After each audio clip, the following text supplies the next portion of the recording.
I not only bring y'all stories of, my life, my partners, and however, man, but some of these stories be up to date. Some of these stories be happening right now. You know what I'm saying? Straight up.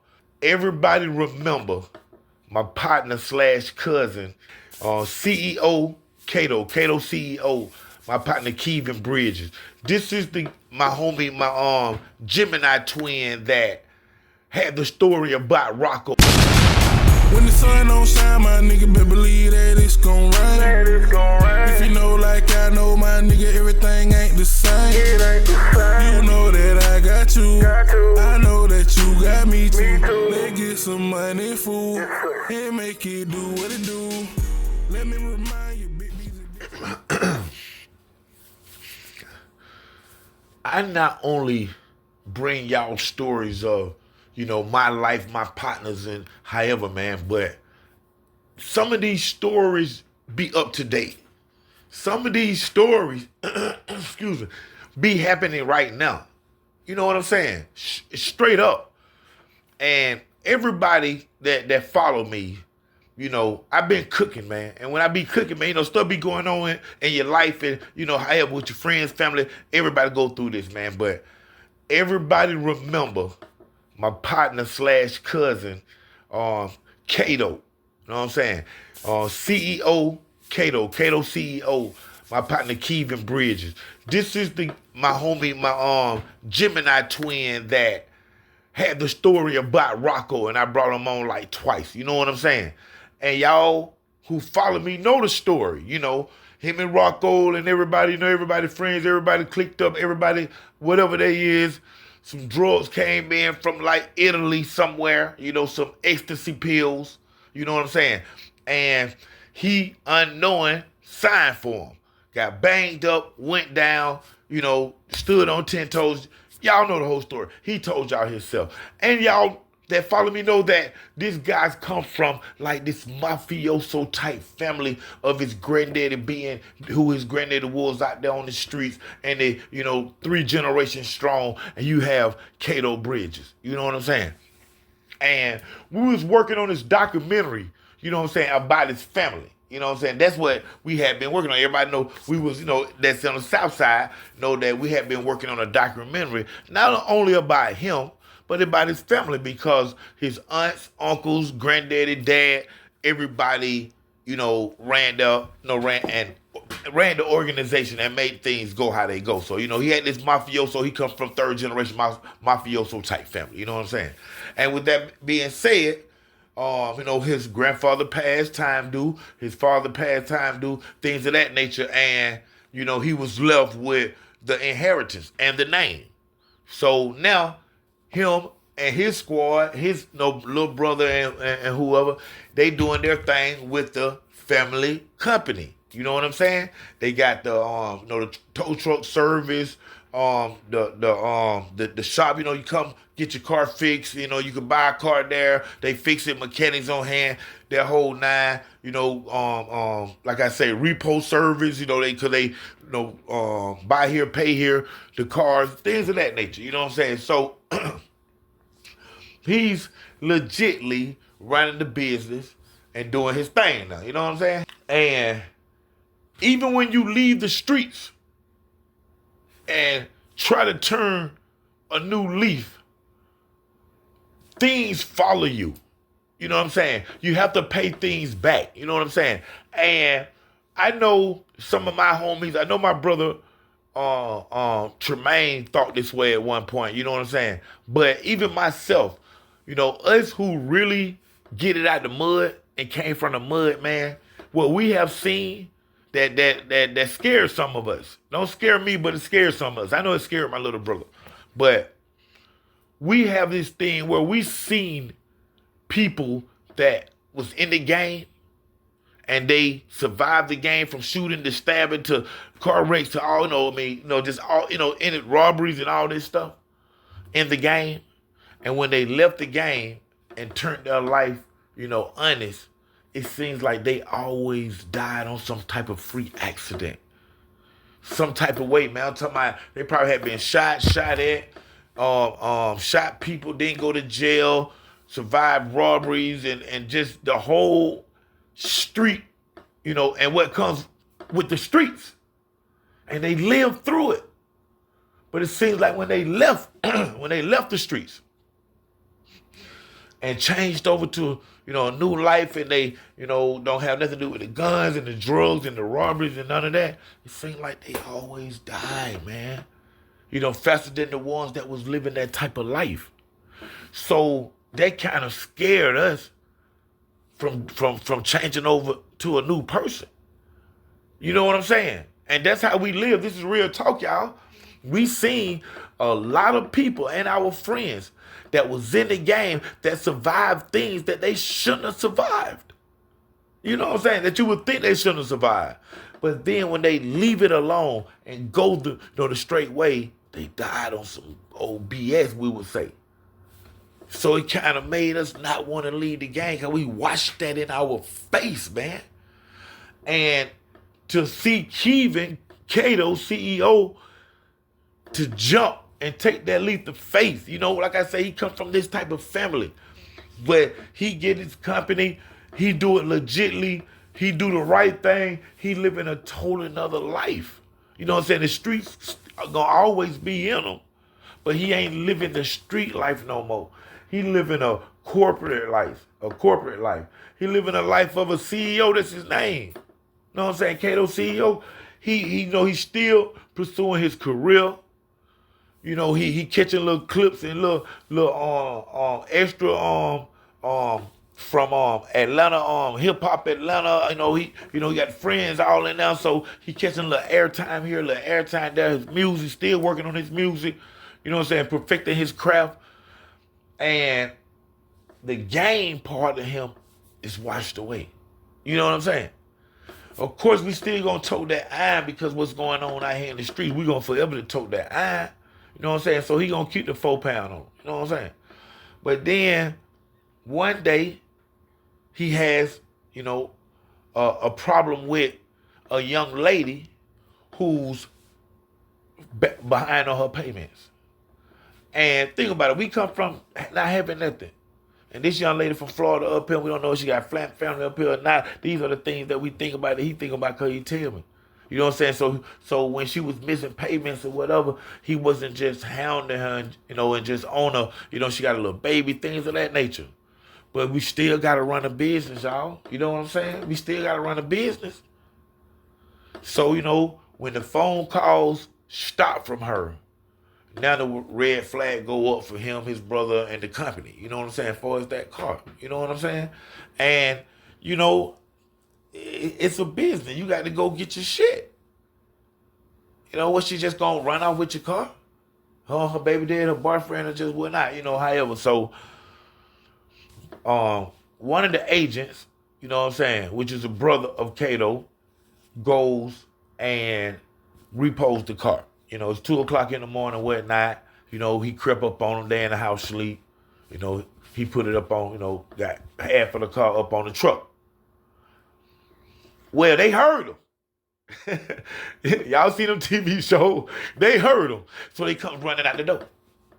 You know what I'm saying? This just last month, man. It's just, like I say, this is underground source TV, man. Raw news right now, man. They come running out the door. Hey, put my shit down. What's wrong with you, home? And what's crazy is, y'all, like I say, y'all know how I go. People go repo cars every day, all day. People come out, people be mad. He was intimidated. He called his brother. His brother came up there, tried to de-escalate the situation, called the police when he see that he couldn't. The police said it was going to be an hour before they get there. You know what I'm saying? This Atlanta PD. Hey, I got a problem trying to repo this car. These people being violent. This is going on. This is where I'm at. Atlanta PD said we're going to be an hour before we get there. We got other things to take care of. And, in this case, what do? You know what I'm saying? Do you police yourself? This your property. These people are not trying to pay you any money. They start answering your calls. They're playing with you. You know what I'm saying? This is your kids' food, your light bill, your mortgage. This is the money right here that pays for that. Do you look at it as, well, this is a material thing, I'm going to let it go, I'm going to go home, I'm going to do it another day, or I'm going to wait till the police come 2 hours later, or do you police it yourself? You know what I'm saying? You right there, your brother there now, y'all there, you know, the car here, you know, what's going on?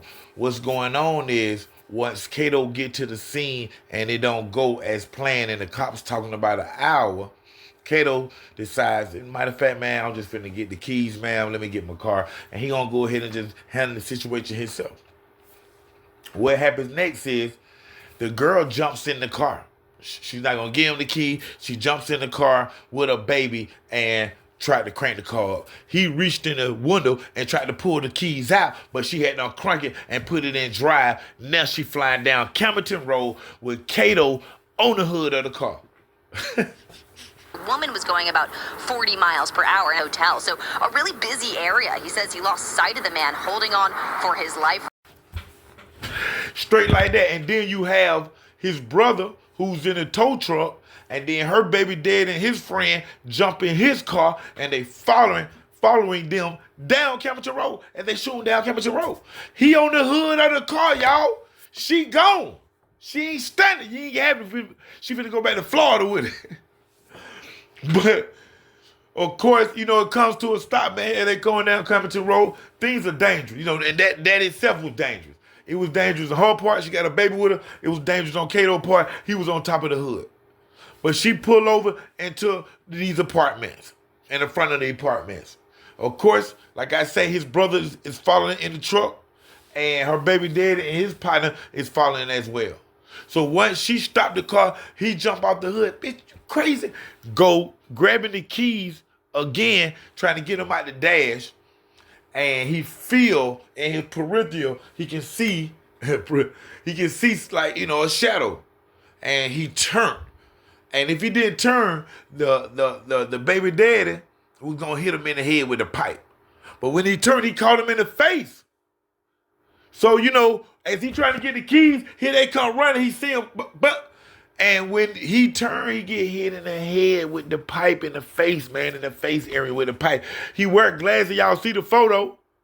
You know what I'm saying? He's talking to me, you know, calling me from Rice Street right now. You know what I'm saying? Telling me to tell y'all, for y'all can hear the whole story right here. You know what I'm saying? He was hit with a pipe. Would have hit him in the back if he didn't turn, but it still caught him in the face. Glasses go down, he go down. But he come up firing. Bam, bam, bam, bam, bam. Straight like that. Hit dude, hit his partner. You know what I'm saying? Ain't nobody else. The baby wasn't hurt, the girl wasn't hurt, but he hit the dude, he hit the partner. Like 3 times a piece. Why is he locked up? Why is he locked up? You know what I'm saying? That's the part that I don't get. And then this long. You know what I'm saying? Now, I told him the one thing that he did wrong that I would have never did if I was in that situation. Because I love to have a situation like that. You know what I'm saying? But I would have stayed there. With all that just happened, then I had to shoot y'all. I would have stayed there, let the police come, investigate it, and then handle it that way. For the simple fact, when he left, he gave them, who was against him, the ops, he gave them the opportunity to create the narrative of what happened. You know what I'm saying? So like right now, you know, he done been indicted. You know what I'm saying? He was already know he was on the run. That's why it was taking us long to do this documentary thing. He was on the run. All this was going on. It was hard to catch him in film and stuff like that, me and Video Wayne, you know what I'm saying? So, you know, I was like hands-on with him, trying to just be every little spot I knew he was going to be at, because I knew that the fugitive squad were looking for him, you know what I'm saying? But he ended up getting caught. They indicted him like, phew, you know, already. And they holding him with no bond right now, and that's what they trying to get him, a bond. But now, since you know, all this evidence that done came out, because, like I say, the narrative was changed. All this evidence that came out, it looked like he was more of the victim. You know what I'm saying? Than the perpetrator, man. And like y'all can hear him now live on some of these calls. Kdoe, a resident at Fulton County Jail. To accept this call, press 5. To refuse this call, hang up now. To block this call will be recorded and subject to monitoring at any time. Thank you for using IC Solutions. You may begin speaking now. Hey. That ain't no problem. But what I'm hoping on, that niggas going there and maybe weigh that marijuana, where they just throw this shit out altogether. Yeah, but he did say, like, you know, his intentions on tomorrow court hearing is to get a bond or bring you on home right quick. Yeah, that's the least. But he gonna go for the juggler, explain what happened, and hopefully they just admit this shit, cause this ain't it. And they ain't got no, they ain't got no way of getting in contact with the victim, bro. How you gonna have a victimless case? Right. Yeah, that shit ain't making no sense, bro. Yeah, so that means somebody dropped my name, bro. Yeah. So let me ask you this though, if you can speak on it, like Okay. when they assaulted you, and you know you grabbed their weapon, you know I heard that they fell or whatnot, and you know you seen that you grabbed it. That's exactly what happened. How many people you hit? 3 people. You just, you know, and I know when you be like that, because I've been in that situation before, you just go to fire because you be scared for your life. You don't know what's going on. You don't have so many friends die this way. You know what I'm saying? Yeah. So you hit 3 people. Yeah, because they was reaching. Right. If they was just standing there looking, I wouldn't have. Right. So made a certain move, you got to get it too. Right. So when you hit them, how many times did you hit them? One. At least 3 apiece, baby. For you know, I actually go to the gun range, so I'm surgical with that mother. Even with blood in my eye, I had blood in my eye at the time. No glasses on, but when they hit me with the pipe, it knocked my glasses off, cut my eye, so I had blood in my eye, bro. Oh man. And I still was accurate with that. You know, I'm from Jesse Draper Boys Club. I got goddamn awards for archery. With a bow and arrow. Hey, I remember I said Jesse Draper Boy Club. Come on with it, bro. Come on, man. I'm real CT with this motherfucker, man. Yeah. Real life. Yeah, I got you locked in on the computer too, man. So check it. You hit 3 people at least 2 to 3 times a piece. Oh yeah. Hey man. Oh yeah. The city's serious, man. You know, we be trying to live. Especially when we being assaulted. You know what I'm saying? Why? What? I can't let you get up on me and kill me, because I know your intentions. Once you hit me with that pipe, you trying to take me out. Right. Yeah. Just think, if I wouldn't have turned back in a nick of time, he'd have caught the back of my head, bro. It was lights out. They could have had their way with me. Right. Ain't nothing you can do when a nigga catch you off guard and hit you in the back of the head with a metal fucking pipe, bro. Man, come on, man. It's lights out, bro. And then that's sometimes worse than getting hit with a bullet, because you can be brain dead from that one incident. Yeah. Regain conscience again in your fucking life, bro. Yeah. Exactly, bro. I saw all that flash before my eyes. So that's why I made that motherfucker dance like Usher, bro. Yeah. Yeah. We had a 2-step. Yeah, man. I mean, hey, you have to do what you have to do to survive, man. And like everybody know, man, you run a business, and you was going to retain your property. You know what I'm saying? It was definitely a repo, and it was a legit repo. You know what I'm saying? Right. Yeah, it was a legit repo. It wasn't on no scam shit. And the thing is, bro, this is the most important part. I wasn't out there to hurt nobody. Right. Yeah, I wasn't out there to hurt nobody. But the fact that they came at me like that,